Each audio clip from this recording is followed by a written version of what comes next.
I'm Batman.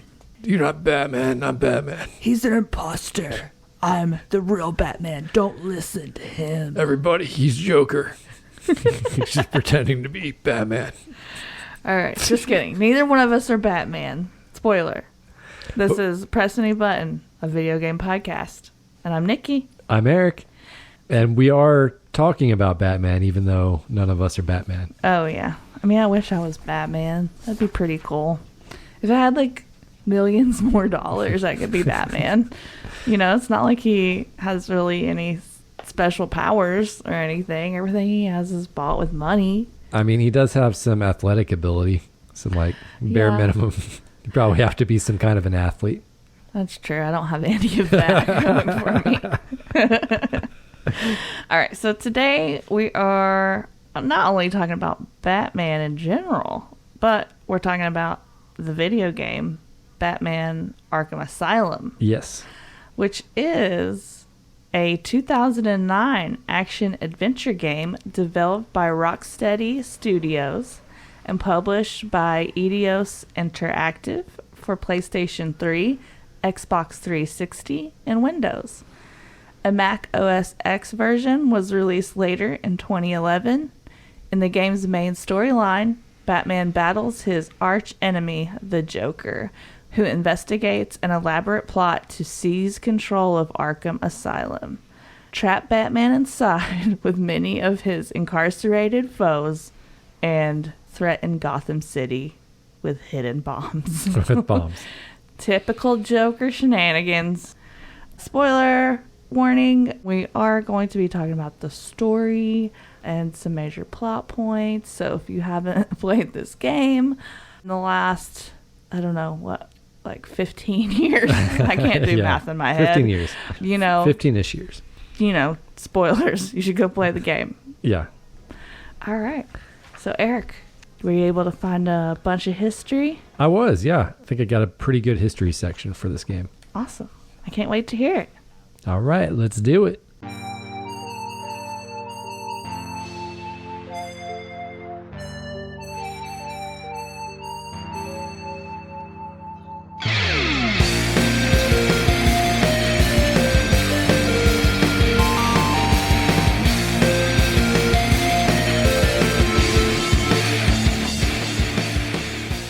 All right, fool. Carry on with the history. Only if you say so, Batman. All right. So for this, I want to start all the way back in 1989. Whoa. Yeah. That's a long time ago. Do you know what happened in 1989? Taylor Swift was born. I mean, related to Batman. Oh, I don't know. Was that the first Batman movie? Maybe. I don't know when that came out, actually. Okay. I don't know. I'm just guessing. Probably would have been 80s. But there was a Batman graphic novel by Grant Morrison and Dave McKean called Arkham Asylum, A Serious House on Serious Earth. Ooh, sounds very serious. Yeah, and this graphic novel is considered one of the best stories in the franchise, and the psychologically driven and horror-oriented take on the Batman mythos gave it a distinctness from other conventional superhero works at the time. And so this is also kind of one of the main sources of inspiration for the, Arkham Asylum game. Yeah. So before this, Batman was kind of more like funny, sort of like wacky. I wouldn't say funny or wacky. I would just say more prototypical, like, superhero. Okay. So, like Superman, The Flash, Wonder Woman, like, kind of fit right in with that bunch. Okay. And then this one was different because it took more of a darker a darker, tone. more serious, kind of horror-oriented approach. That's where it all began. Yeah. Because now it's like you almost exclusively see Batman in that light, Yeah. Which I kind of miss the old Batman a little bit. It was a little more fun. Funny? Yeah, a little more not so, like, realistic, I guess. Yeah. But I like both, so. Yeah, me too. They're both good in different ways, I think. Mm-hmm. So now we're going to fast forward to 2007. Whoa, whiplash, babe. Whoa. Get into the actual game.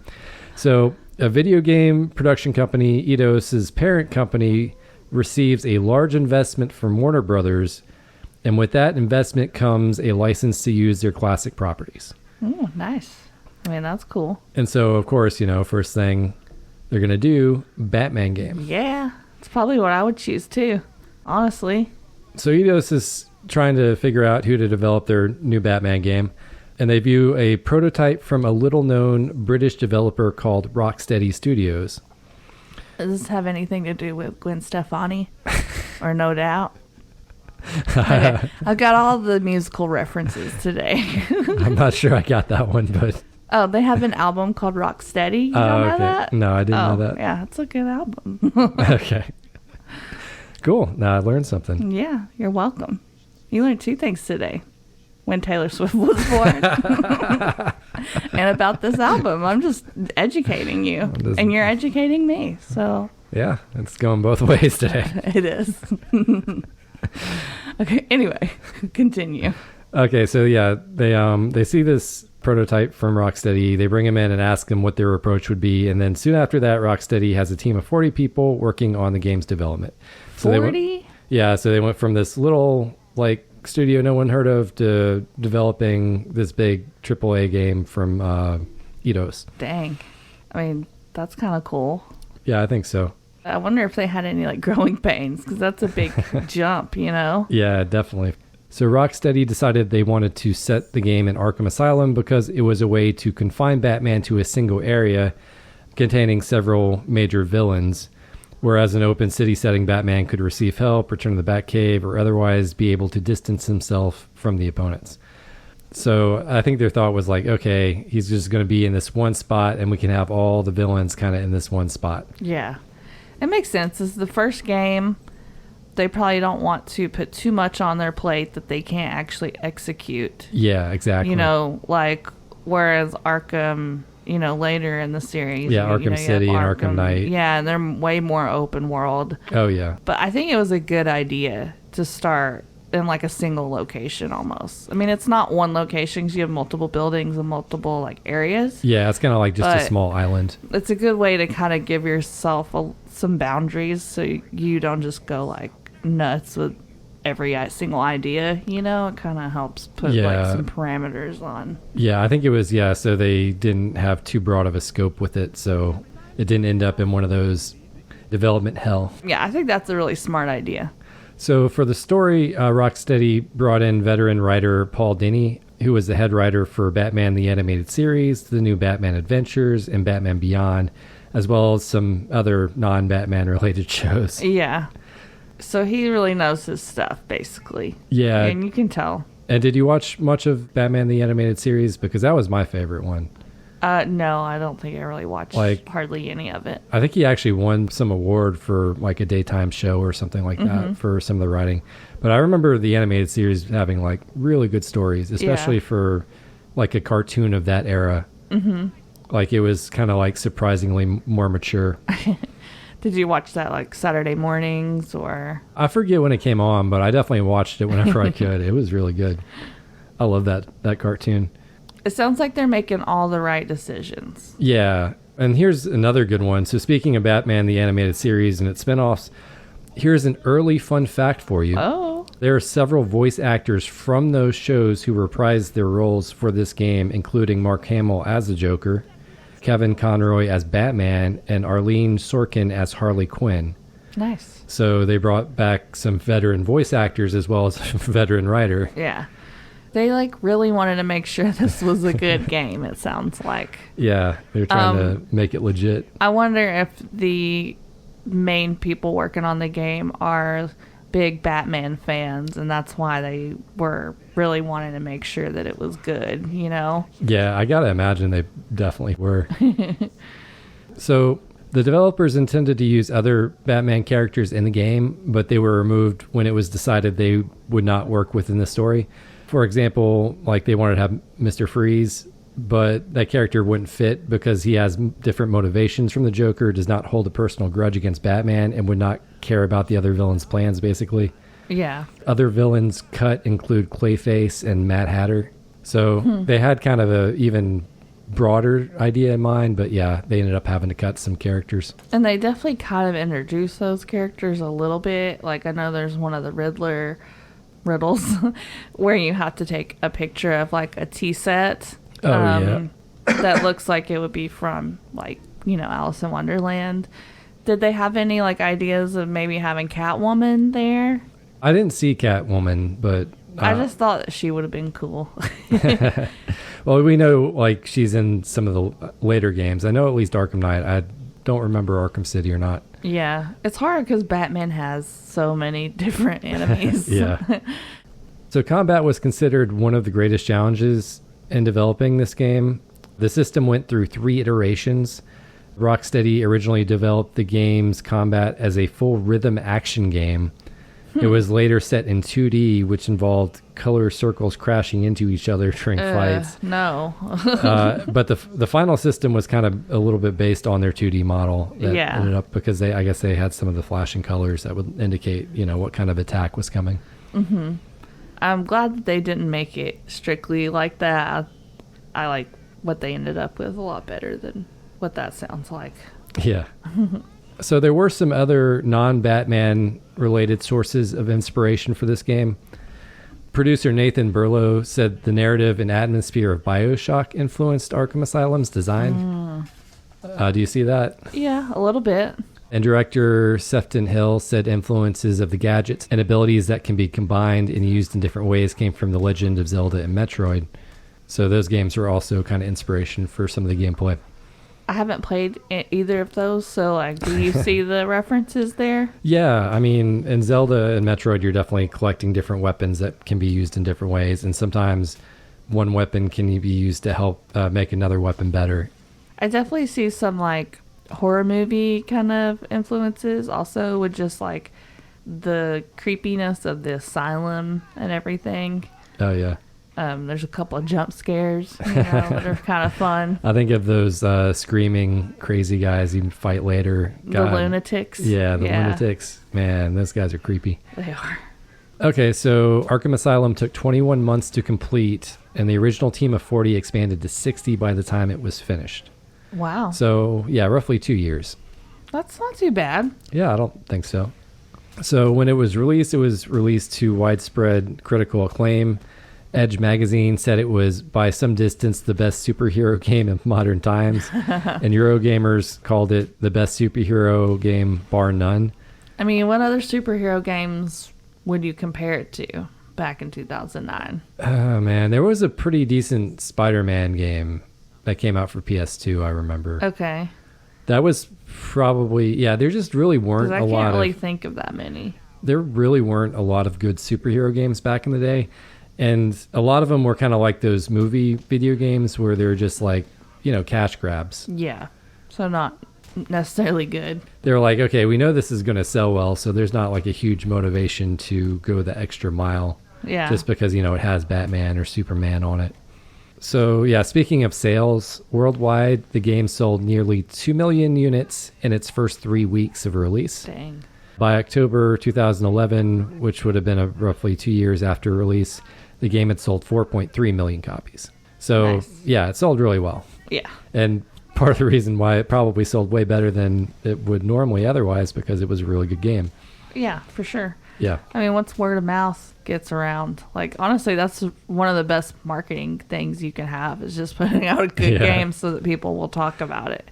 Because if it's good, you really don't even have to pay people to do anything. They'll just talk about it for free, you know? Yeah, and the game really does do a good job of kind of capturing the essence of Batman or what you would want from a Batman game. Yeah. Something I thought was kind of cool was I was watching this on Twitch earlier, and when I was searched for the game, I was like, oh, I'll probably see like 2 people playing it, you know, because it's old. Yeah. There's actually a good amount of people playing it. I don't know if it's because they recently put it on sale. I know you got like a really good deal on the first 2 games. Yeah. But I was surprised at how many people were playing it live. Yeah. Well, there was also the recent Switch release where they put the trilogy on the Switch. Oh, maybe that's why. Not the trilogy. I mean, there's 4 games, but they put the Arkham Asylum, Arkham City, and Arkham Knight combined into one game. What's the fourth one? Arkham Origins. Okay. It came out between Arkham City and Arkham Knight, Okay. which I never played that one, but it's technically part So of... if you want to play it in order, you would do Arkham Asylum, Arkham City, Arkham Origins, and then Arkham Knight. Okay. Yeah, but Arkham Origins is kind of weird because it was also made by a different studio, so... Okay. Yeah. So it's kind of a part of it, but kind of not. Yeah, exactly. That's a good way to describe it. Okay. Because I always think of the 3 games, but I'm like, oh yeah. But I've also never played it, so I can't really say anything. Okay. Okay, and so that's my history. And Wow. That's cool. Yeah, I got 4 fun facts for you. Wow, that's a lot. Let's go. You ready for some fun facts? Batarang them over to me. So I like this one. One of the developers spent the 2 years of development time working specifically on Batman's cape, using over 700 animations and sound effects to make it move realistically. Wow. Did you notice that at all? Were you able to mean- appreciate the cape? I mean, I did notice the cape. Did I appreciate the cape? No, not really. You know, ever since I've watched The Incredibles, I can only think of like how capes are dangerous. They're gonna probably get you killed.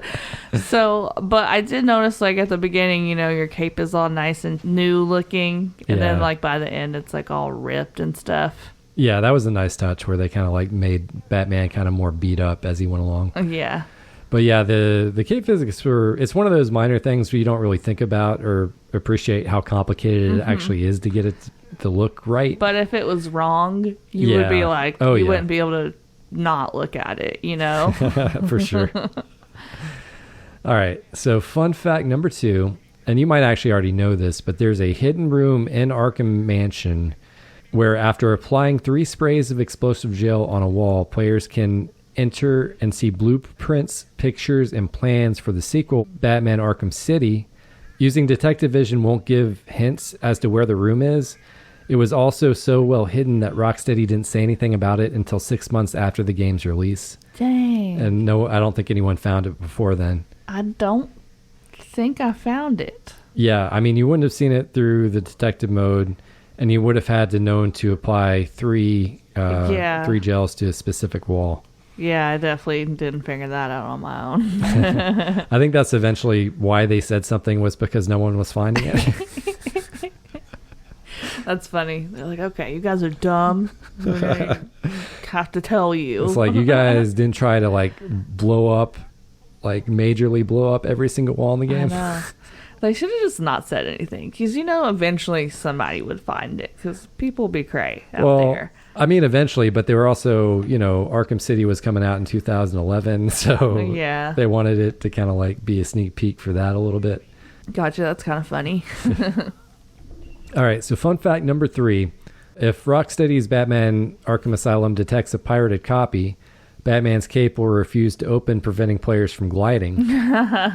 Besides making it much harder, it also makes the game unwinnable since gliding is required in progress Yeah. in multiple sections of the game. Yeah, there's certain sections where you have to glide over. Yeah. That's kind of funny.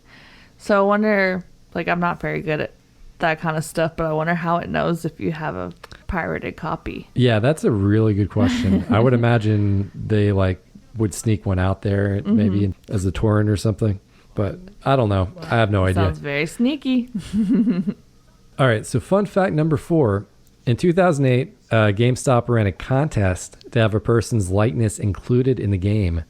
The winner, Luke Oliver, can be seen in a cell pacing back and forth in the area of the penitentiary where Clayface's cell is. Oliver's name is also on Joker's party list. What? That is so cool. Why don't they do stuff like that anymore? Yeah, I I want don't to be know. in a Batman game or any video game, really. You know, if anyone's listening, you're making a game. Yeah, let me know if you need some dorky, you know, redheaded chick. Yeah, I thought that was pretty fun. That is cool. So, like, you said it was a contest. Yeah. So, like, I wonder what you had to do. Yeah, I don't know. It was through GameStop, so I would imagine it was like you had to If you pre-order the game pre-order or or something, because that was something. GameStop's thing back in the day. Yeah. That's pretty cool. Man, they could never pull something like that off now. Yeah, it's tough. But maybe, like, Steam or someone could. Yeah, maybe. I don't know. All right, well, that's all my fun facts. Wow. Those are some good ones. Thanks. Good yeah. job, babe. No problem, Nikki. You're the true hero of Kennesaw, Georgia. All right. Do you want to talk about the story? We can do a quick little short version. Basically, Joker lures you into the asylum, and then what is it? He's paid off the head guy. Yeah, I think he's paid off several guys because initially they have him strapped to this table, and then they just kind of push him into this area with one guard, and he beats up the one guard they put him in with. And then basically he takes over the asylum, lets all the people out of their cells and stuff. Yeah. Chaos ensues. And then, the rest of the game, you're just trying to get to Joker and fight him. Yeah. He also has this access to the drug that was also happened to be developed in this facility. Mm-hmm. Basically, it was like a drug that makes prisoners or people super buff. Yeah, they kind of mutate into this weird looking, gross muscle creature version of themselves. Yeah. But yeah, kind of your typical Batman story, I feel like. Yeah, nothing too over the top. It was good. It definitely had its moments. Mm-hmm. And if you want to go ahead and go into the pros now. Yeah. For me, the best moments of the story were when Batman was exposed to the fear gas. Mm-hmm. And he would kind of trip out, and you'd get these crazy things happen. He would find Commissioner Gordon dead, or, the crazy one, is where the game just totally glitches out, and you kind of have a fourth wall breaking moment. Where you play as the Joker for 30 seconds. It's more longer than that, but the game glitches out, and then it goes back to the intro, and the roles are reversed, where it's the Joker committing Batman to Arkham Asylum. Yeah. And what I thought was also cool about that is in that cutscene, the Joker kills Batman, and you get a tooltip. It's oh yeah, dodge his gun with the joystick, and really you don't have to do that. You just kind of revive in this weird spot. Mm-hmm. Yeah, it is weird. Yeah. I remember when that happened, and I was like, was that supposed to happen? Or did the game really just glitch out? But yeah, that was kind of cool. I thought the story was enough to be interesting, and it was enough to just be there to keep you going, but not too much to where it bogged you down and you had to talk to 5 billion people and had 5 million side quests and all that stuff. Yeah, what's interesting about that is the writer, I think this was his first game that he was writing on, and he had to help be guided about how much he should write by the people making the game so they could get that good balance between story and gameplay. Yeah, I'm sure it's totally different writing a cartoon or a book or a movie or anything versus a video game. Yeah, definitely. So what's something that you liked about it? It's Batman. Hello. Batman's one of the coolest superheroes ever. One of my favorite superheroes. And I don't know. He's just ridiculous. He's great. Yeah, I love Batman. And it's he's the kind of hero. It's you know what? If I was rich enough, I could be him. And took a lot of athletic classes, Yeah,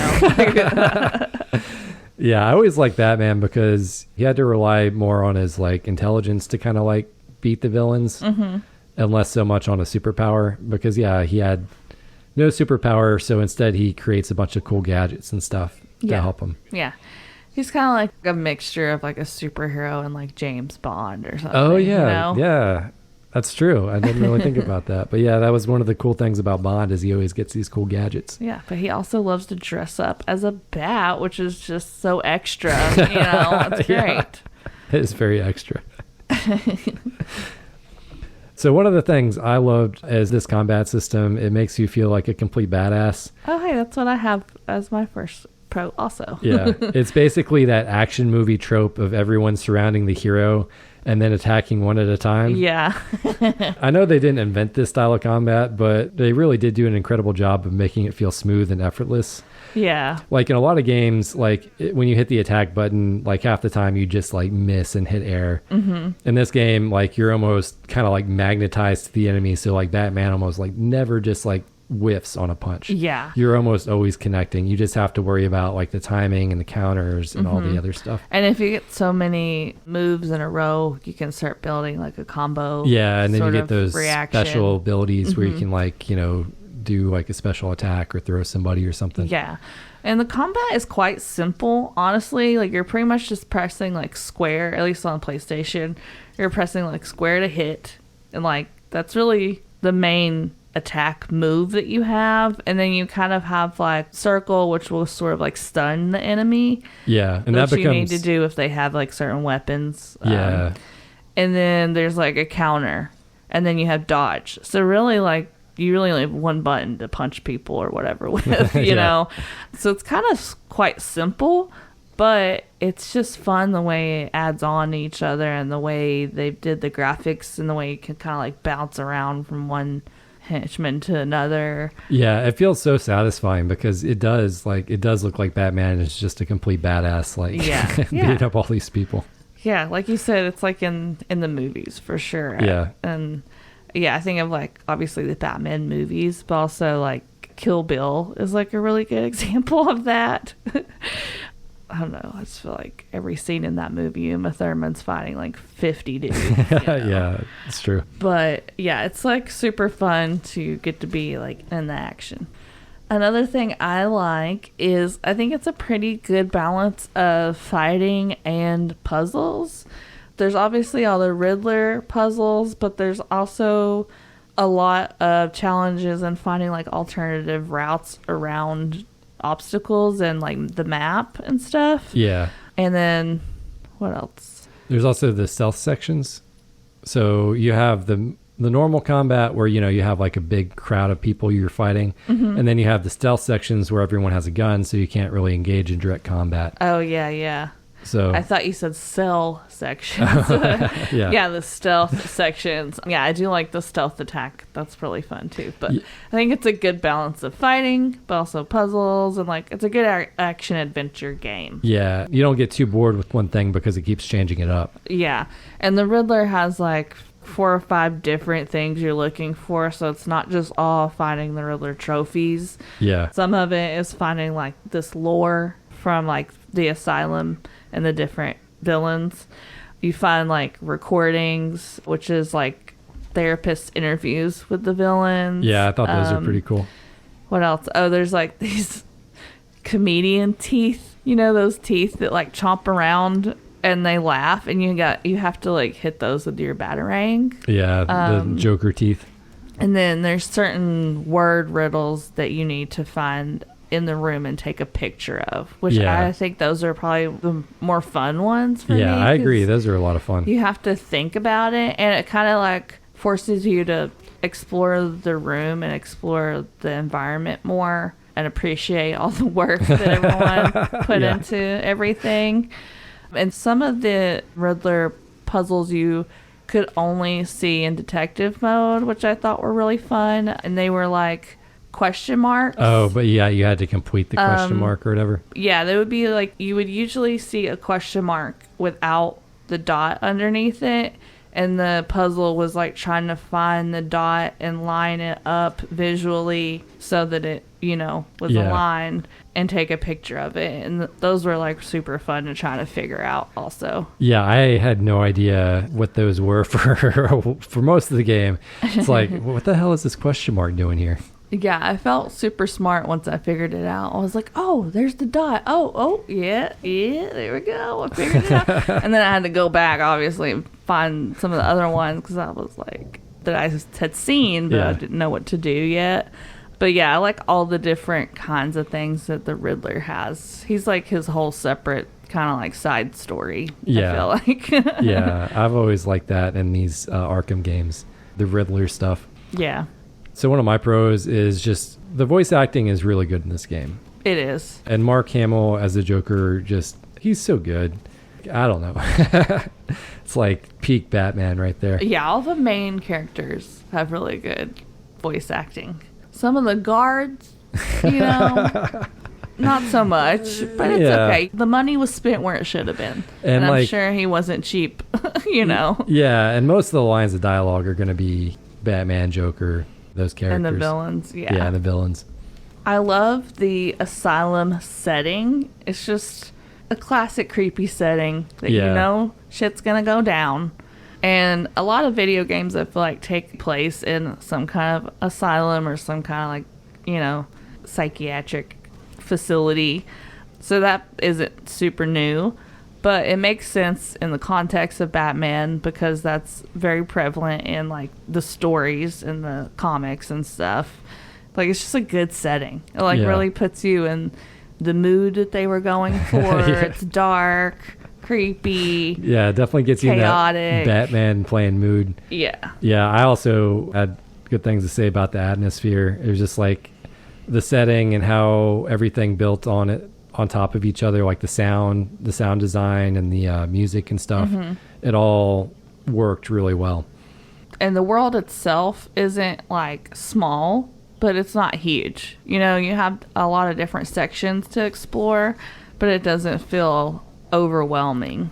Yeah, it almost feels like maybe a little bit too small, but I think that's like later on because you have those more open world games.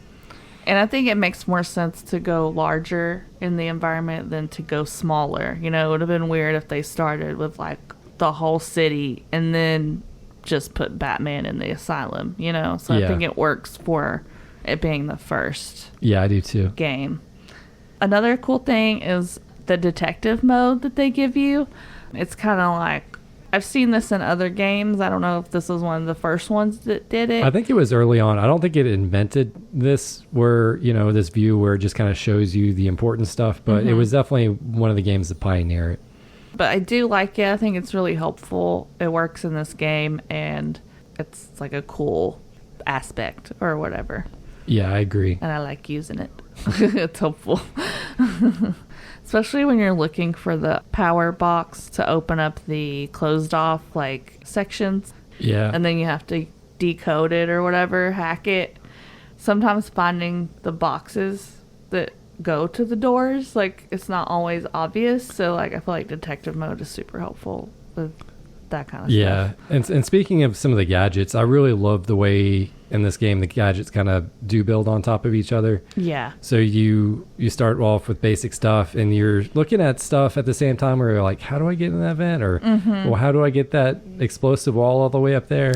I know, man. At the beginning I spent a little too long trying to Me too. do some stuff that I literally couldn't do because I didn't have the right tool. Yeah, but then you get that gadget and you're like going, oh yeah, now I can go back and like now it makes sense. Yeah.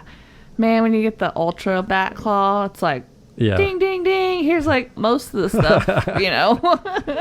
Yeah, you see so many of those blast walls that you're like, how do I get the bad gel up there? Oh, and the line caster thing, man, because that's a cool one. Gets you past a lot of sections where I was like, man, like there was one Riddler trophy and it was like you had to go over all this water that was being electrocuted. Yeah. And I was like, man, how am I supposed to get over there? And I spent a good minute trying to figure it out. I was trying to jump on all these things that you couldn't jump on and stuff. And then I was like, eventually, like, okay, I'm going to have to come back to this. And then I got the line caster, and I was like, oh. Yeah. My problem is I would forget I had the line caster, so I'd still like, how do I get over there? It's like, I can't glide that far. Oh, like, line caster. It made stuff, like, a lot easier, because, like, you could just use that instead of trying to jump or whatever. Yeah. So that was cool. What's something else you like? So my last pro is just the developers clearly cared about and respected the source material just by bringing all these veterans in. And it really did, I feel like, make the game a lot better. Just the storytelling and the voice acting. It makes it really feel like a classic Batman story. Yeah, it seems like they put a lot of love and care into it and really wanted to make sure like the fans were happy also. Yeah. Because Batman fans are... hard to please. Legit, you know? Yeah. So, yeah. And then, like, one last thing I really want to talk about, because I think this is really cool, and I haven't seen it in a lot of other games like this, is that, like, there's a couple of parts where it kind of switches over to this, like, 2D platforming style of gameplay. Like, when you're facing Scarecrow, I think is his name, yeah, right? yeah.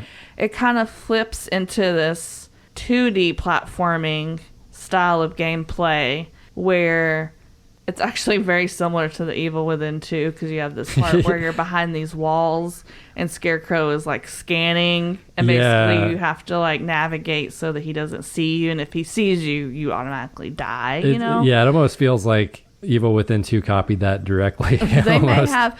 I definitely noticed a lot of things in some newer games that I've played where I'm like, oh, they did that in this game before they did it in that game, you know? Yeah. But I thought that was like really unique and different, and I wasn't expecting that. They also kind of do it when you're doing the Poison Ivy fight. You're on this like 2D kind of like environment, like you can only kind of go left and right. Yeah. So she's kind of like in one spot and you're kind of moving. It's not exactly the same, but it's just like a different gameplay style. And that was probably the best boss fight in the game, just because it does change up the style. Yeah. Because the other bosses, you're just kind of doing the same thing over and over again. Mm-hmm.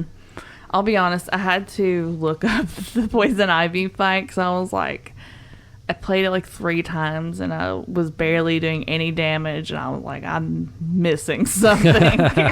You know, when you have that feeling, you're like, it definitely shouldn't be this hard, you know? And I was like, yeah, sure enough, I wasn't throwing it when her eye was open. I was just throwing it. Yeah. So yeah, I was like, that did a lot more damage, and I was like, oh yeah, that's the thing that I was missing. But, but sometimes I don't always pick up on that kind of stuff.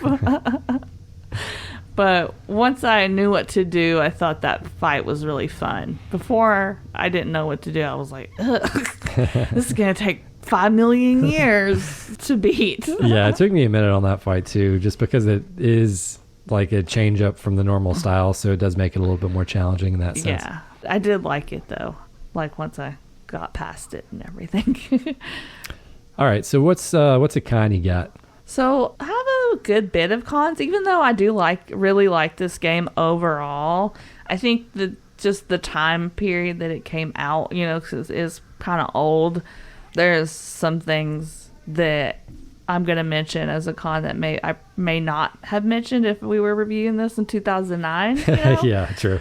But like some of the graphics, you know, haven't aged quite so well. There's certain scenes where you're talking to a guard and their mouth is like not moving quite with the words and stuff. Yeah. Just like little things like that. Overall, I think it still looks pretty good though, like for the to most be part, so old. It's good, but yeah, some of the guards and sometimes Batman, like their voices will come out and it doesn't quite fit with how their character on screen looks. Just a little off. Yeah. And then like some of the controls were a little glitchy for me. Like there would be certain times when I'm literally trying to do, you think would be the easiest thing in the game, which is just jump from one platform to the next. And for some reason, Batman would roll into the air and not fall off. And then I would try to jump and he would just jump on the ground. And that would be very frustrating in certain parts where you're trying to platform up, you know, because then you basically have to start over. And it wasn't really my fault, you know, it was like the game glitching, and like there was a certain part where that got frustrating. I was just like, ugh. Once I got the line caster thing, that it made that a lot easier, because I would just not even try to jump. I would just use the line caster and like glide over there. Yeah, the platforming was a little wonky. But for me, what was worse than that was just having to hold the X button to run. Oh my gosh, and then it's like, okay, it wouldn't be so bad if there at least had an option to change it within the game, or you could change it to pushing in the left joystick, because that's how like every game is nowadays. Yeah. And the reason it's that way is because you kind of like to have your right for, you know, doing stuff or changing the camera or not holding down a button. Yeah, exactly. You kind of get used to it once you played for a few hours, but yeah, it is like would not be my first choice. Yeah, it's like the camera does automatically kind of come behind you. I don't know. You still like to have that control like you don't have. The map is helpful, but for me, I had to constantly be flipping back and forth between the map and like playing. Yeah. Sometimes it would get a little disorienting, and I just kind of wish there was like some kind of compass or some kind of navigation on the screen that so you could look at while you're walking. So you're not constantly having to bring up the map. Yeah, because the buildings and the layouts are meant to be a little confusing in this because you're trying to, like, a lot of times you have to find alternate routes around obstacles and stuff. So it's like...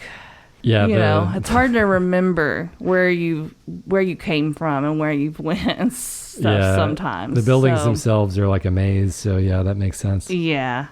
So one of my cons was just the boss fights were a bit of a letdown, especially for how much the game builds them up.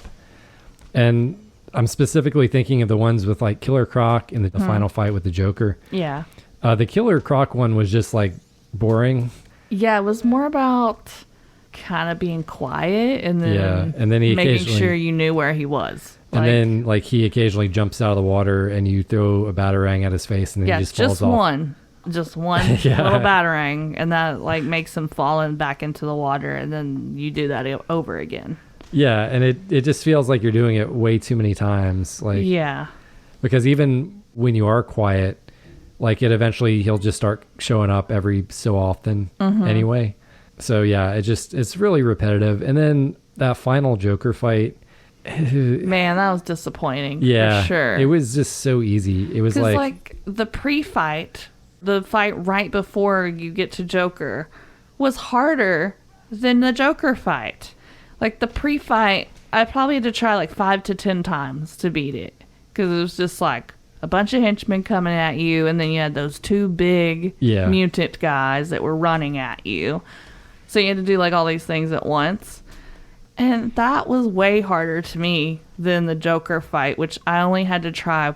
I only died once, and then the next time I beat it. So yeah, the pre-Joker fight was definitely way harder than the Joker fight. And part of it is like, I don't know, you kind of expect a little bit more. Like it could have worked as maybe like phase 1 of like a 3-phase fight or something like that.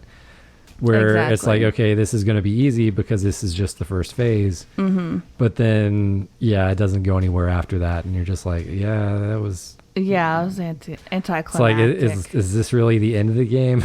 I guess it is.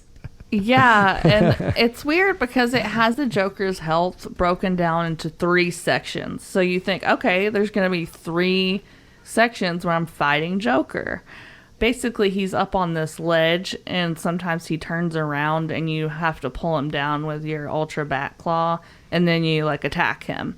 So you do that 2 times, and you're like, okay. You do it the 3rd time, and you think, okay, I gotta go attack him again, and, like, this is gonna be a whole nother 3rd round of the fight. Yeah. And then it just ends. Yeah. The rest of his health just goes down once you pull him off the 3rd time, and it seems weird. Yeah. You know, it seems like... I don't know. It seems finished. Like there's a chunk missing. Yeah. Yeah. Yeah. Because everything else pretty much is in 3s, and it's like, this really isn't. So, yeah, they definitely could have, like, made that better for sure. Yeah, I agree. Another thing is I think normal mode is a little too easy. I don't even want to know what easy mode is like because I thought normal mode was... like most other games, easy mode.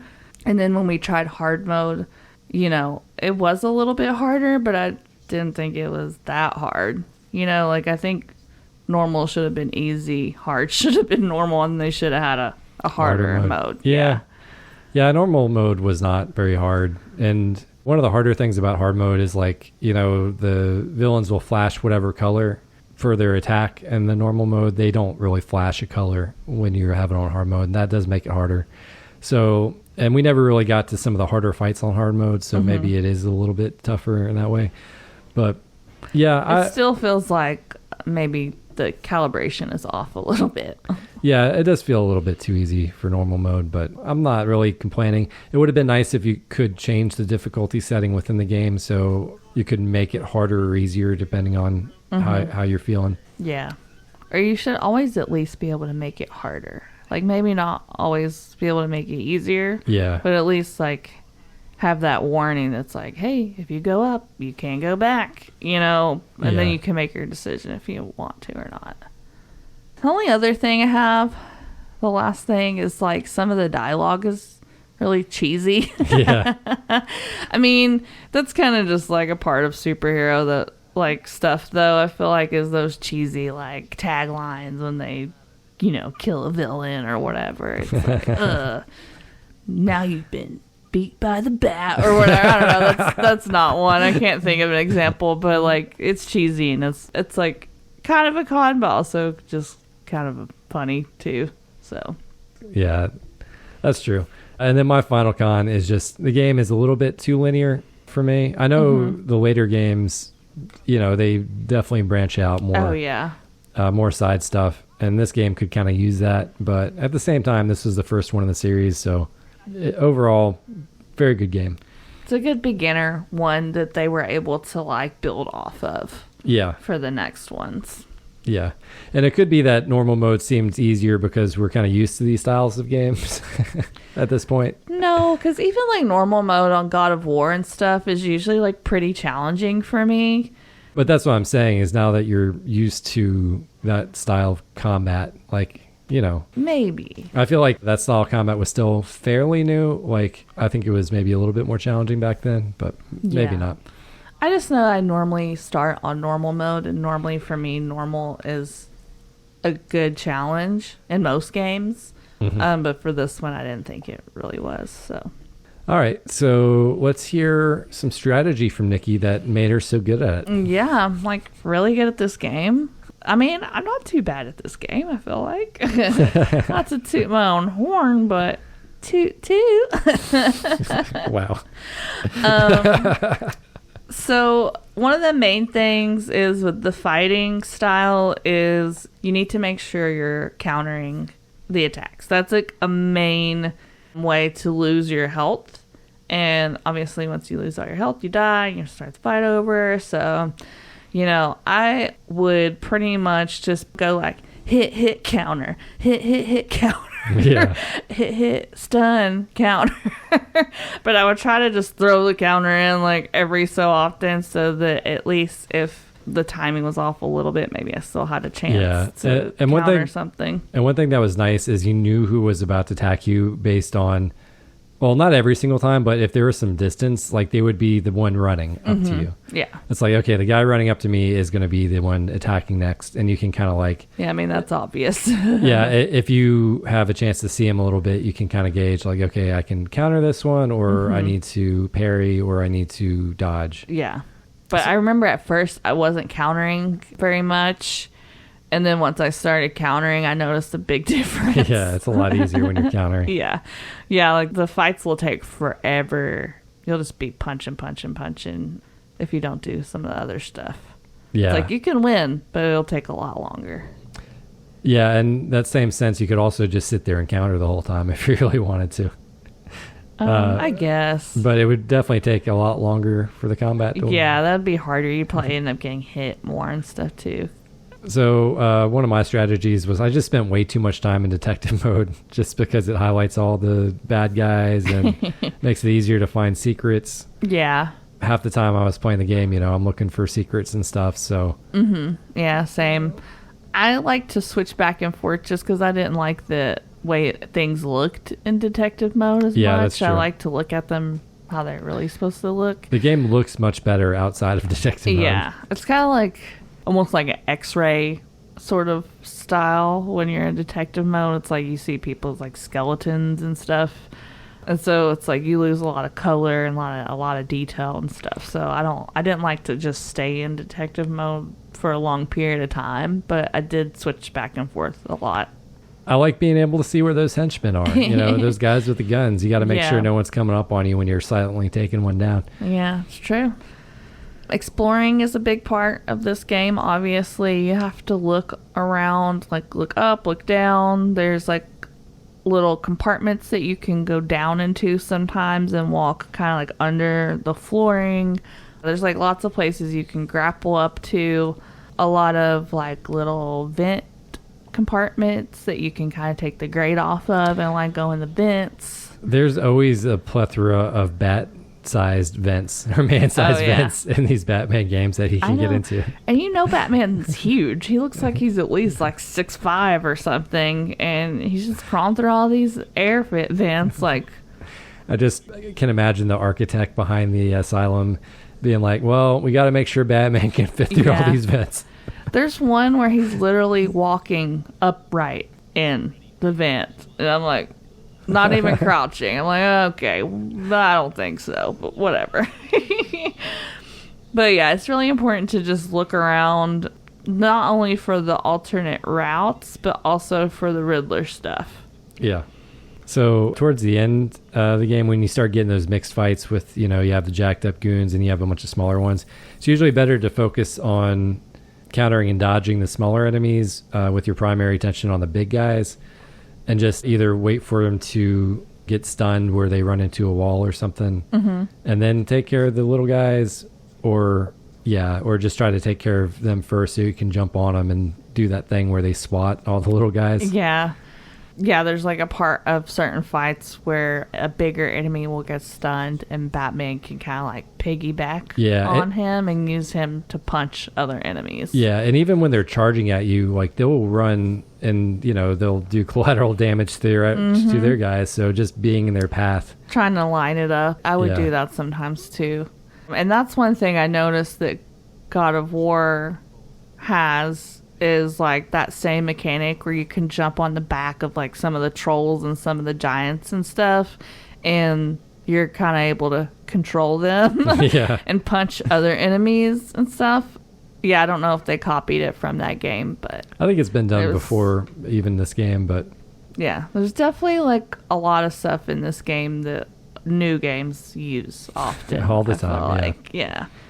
So one of mine is just like, it took me way too long to realize that you were supposed to take pictures for some of the Riddler's riddles. Oh, yeah. Like, I remember telling you that like right away so you wouldn't have to miss a bunch. Yeah, that was helpful. Yeah, because it was like, it wasn't entirely clear that you were supposed to be doing that to get the trophies. Yeah, I think they eventually say something about it, but you definitely see some stuff before and you're like, what am I supposed to do? I remember getting my first one and being like, oh, okay, so that's what I'm supposed to do for that, for these, for when they come up on the screen. Yeah. I'm supposed to find like a picture of that. Mm-hmm. And then, that's pretty much it. There's in the stealth parts, it's better to, take down people by the silent takedown. Oh, yeah. Rather than way easier gliding and kicking into them just because it makes more noise. And if there's someone around when you do it, they're going to shoot you. Yeah, especially if they have guns, because, like, man, your health goes down so fast with the guns. So. Yeah, so silent takedown and the bat gel was really helpful because you can remote detonate it from across the room. Yeah. And there's like eventually this cool bat gel that you get where you can put it down and it'll auto detonate when someone gets close to it, which is pretty neat. Yeah. So pretty much all I got for strategy. You want to move on to future? Yeah. Like, okay, so for the future, I just did like Batman video games, not just Batman in general, because there's always going to be stuff happening with Batman. All right, so the main Arkham series consists of 4 games: Arkham Asylum, Arkham City, Arkham Origins, and Arkham Knight. Mm-hmm. So the latest release that is actually supposed to continue the Arkham story is Suicide Squad Kill the Justice League. Oh, really? Yeah. Did you know that was set in this kind of Arkham? I didn't. I kind of did see that game, but I didn't know that it was like connected to this series. Yeah, and unfortunately has pretty mixed reviews. And the premise of the game never really appealed that much to me, but just in itself, it's like not a single player game, it's a live service game. Oh. I don't get excited about that. I don't know. Just because it's in the same world doesn't mean that it should be a part of the same series, you know? Yeah. To me, that doesn't really connect to what's going on in the rest of the 4 games. But yeah, it's also connecting, the Batman universe, the Justice League universe, which I kind of like view those a little bit separate. But the other thing I had was that unfortunately it doesn't look like we're going to be getting a big AAA single player Batman game anytime soon. I didn't find anything, because WB Discovery, which owns the Batman rights, has openly said that they want to get away from those types of games. Oh man, because they view them as too risky. Come on. Instead, they have indicated that they are doubling down on the live service / mobile free-to-play games, despite the commercial failure of Suicide Squad Kill the Justice League. And this is why they're not doing so great as a company. Like, seriously, look at their stock. It's the lowest it probably has ever been because they're doing what they think is right and not actually talking to people. Yeah, I don't know. The live service kind of model feels especially more greedy to me than just like releasing a single player game. To me, what's the risk? You already have these other 3 games, at least. I'm not sure how good Origins did, but the other 3 have done really good. Yeah. There's plenty of examples of tons of really successful action adventure games like the Horizon games, Red Dead Redemption, God of War that do really well. So I'm not seeing the risk here. Yeah, I don't know. What risk? You know? Yeah, if it's done well, it seems like there shouldn't be that much risk, but it's also getting the right studio and all that stuff and getting a good product out there. And so one of those things that's probably easier said than done. Yeah, they'd rather put out a crappier quality thing for free and maybe make some money off of it, is what it sounds like. Well, instead of putting out a high quality game and like charging people up front for it. Yeah, it's the free to play model where it's like anyone can go into it for free, but like if you really want to like enjoy it or whatever, you have to pay some money. Yeah. And they end up like, personally, I think that works for certain games, but I don't want it for Batman. Yeah. I don't want that. Like, it kind of works for Overwatch a little bit, even though I don't like it as much, but it kind of works with certain other games, but it's not just like for everything, you know, which I don't think the higher ups at some of these companies get. You know? You can't do live service for any franchise just because it doesn't always fit. Because, it needs to make sense. Yeah, it's got to make sense. But yeah, I don't know. I hope they eventually get back into the big single player games for Batman, but it doesn't look like anytime soon. Boo. So that's all I had for future. Mm-hmm. So what about this challenge? So Nikki, did you get the Conundrum Cracker achievement by solving 55% of the Riddler's riddles? Oh, you know I did. And I even did better than that. Oh, yeah? I got all the riddles. All the riddles in the game? And I got a trophy called Crack the Enigma. Wow. Yeah. Good job. So, yeah, I got every single one, which was really fun. I did look like 2 or 3 of them up, I won't lie. But honestly, like, I was able to figure most of them out. Just some of them were kind of hard. You have to really look at stuff from, like, all different kinds of angles and things. But that was a really fun, like, challenge. Yeah, I liked it. I always like the Riddler challenges. But, yeah, that's cool that you got all of them. Yeah, I remember, like, because I played Arkham Knight first for some reason. I don't remember why. There's so many Riddler trophies in Arkham Knight. I know, and that one, it was, like, overwhelming. And some of them were really, really hard. Like, I remember some of them you'd have to, like, throw the battering and have it do, like, a cool, like, U-turn thing. And, like, oh, man. Some of them were, like, so hard. So I wasn't sure if I would be able to get them all, but it's not as hard in this game. It's not too bad in this game. So I did it. Woo, woo. Cool. I'm the best. Oh, yeah. Good job. You went above and beyond my challenge. Oh, yeah. One of my cons, though, is like, I did all that. I got all the trophies. I did all the Riddler stuff. And you know what you get for that? What's that? You get a audio clip of him getting busted. Like, pretty much, he's, like, obviously saying something sassy to you, and you hear the police bust in and arrest him. That's kind of funny. That's all you get. That's the kind of conclusive stuff. Like, I mean, I guess, but I was hoping for like a extra boss fight or something. Yeah, they do that in Arkham Knight, I think, where you actually get the true ending of the game by getting all the Riddler trophies. Yeah, you get like an extra cool fight. But that's kind of a spoiler, so maybe I shouldn't have said that. It's kind of a letdown, but it was still fun though. So okay, I'm an overachiever now. What? Yeah, good job. Taking on a new lifestyle. All right, so you got a game picked out? Oh yeah, and I don't know if you're gonna want to get divorced after this or not. Just kidding. It's probably not worse than Superman 64. Just kidding.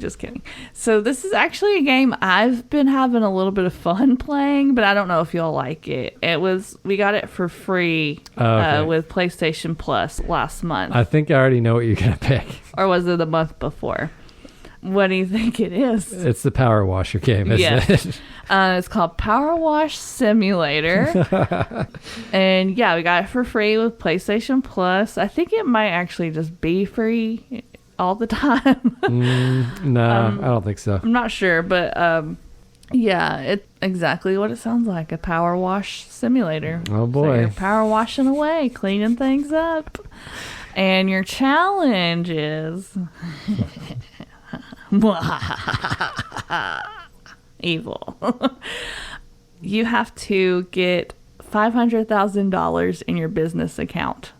So when you're playing, there's like a tablet mode that you can bring up and it'll show like different things, and it has your bank money section. It tells you how much money you have. So you want me to get $500,000 in this game by power washing stuff? In the business account. So like if you spend money on cleaning products or extra equipment or whatever, that doesn't count. You have to have $500,000 in your account at one time and take a picture of it. How much do you currently have in the game, Nikki? I don't know. I think like 30,000 or something. Okay, wow. Because you I'm played actually, this. I'm played this actually game not a lot. really sure. I haven't paid attention to my own amount of Because money. you played this game a lot. And I've been like buying and cleaning stuff and things with my money. So like, yeah. Well, that helps But you anyway. play the game, I think. But anyway, all right. So yeah, I have to get a lot of money in that game. Yep. Like You have to be hustling. ridiculous, insane amount of money. Yep. All right. Think you can do it? I'm not sure. Well, I guess we'll find out. I'll give it the old college try. That's the spirit. All right. Until next time. All right. Bye. Bye.